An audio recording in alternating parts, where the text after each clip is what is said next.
Hello, so it's been about 2 or 3 months since I've made another PC build video, but I am here because of a reason, and that reason is Diablo 3. My friend wanted me to build a PC for him for Diablo 3, so I figured I already have this build, why don't I just make a video about it? So I'm just going to give you guys the specs. Maybe later, if he lets me, once we build it, I might get some benchmarks from it and all that. But his system is bound to vary. But let's jump right into it. So first we have the brains, the CPU, which is a Phenom X2 560 Black Edition. This is, I think, 3.2 gigahertz. It's 2 cores. It's plenty for Diablo, which usually games only need 2 cores. Plus, it has a chance of unlocking, and it's fully unlocked for overclocking.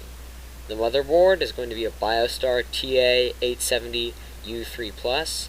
It has a unlocker for the cores if you're lucky and you get that. It's got Crossfire X support. It's got 4 DIMM slots, which isn't really found on motherboards of this kind of... I think this is a great value motherboard, so just wanted to point that out. RAM, it's 8 gigs of Patriot Signature, DDR3 at 1600 megahertz. 1600 megahertz, I have this in my system, it's very speedy. 8 gigs is more than enough for games.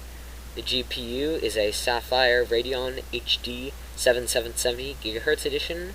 This has 1 gigabyte of graphics RAM.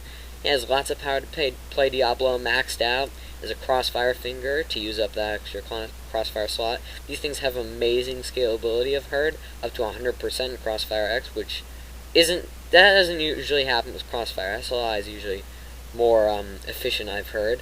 It's only $10 more than the 7750, and is a full 200 megahertz faster and has a lot more cores, and it's very power efficient, only using a single 6-pin power.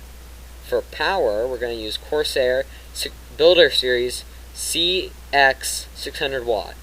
It's 80 plus bronze, it's got 600 watts, Corsair is very reliable, and it's only $50. Hard drive, we're going to be using a Western Digital Caviar Blue 500 gigabyte.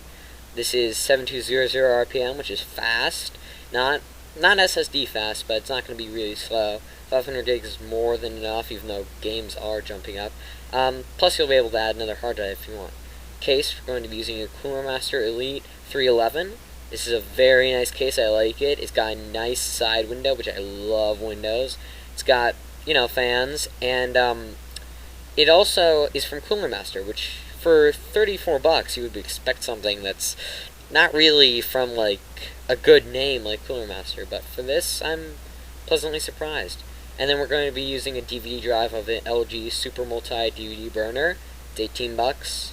You need it for Windows. I don't care if you don't use it. You will bitch in the comments about it being here well, why'd you put a DVD drive in, digital distribution. Well, you still need it for Windows, so. And then, of course, we're going to be using Windows. It's $100. If you want to use Linux, that's fine, but this is a gaming computer, so wouldn't exactly recommend Linux for gaming. And that about wraps it up. I'm not going to be doing the comparison this time because I just built this game for a specific purpose, and because all the X51 videos came out when the X51 came out a few months ago, there's none about Diablo. So, don't get any comparisons there. But this will wrap it up. I think this is a very well-balanced review. Tell me in the comments how you like it, and please remember to favorite, rate, thumbs up, and subscribe.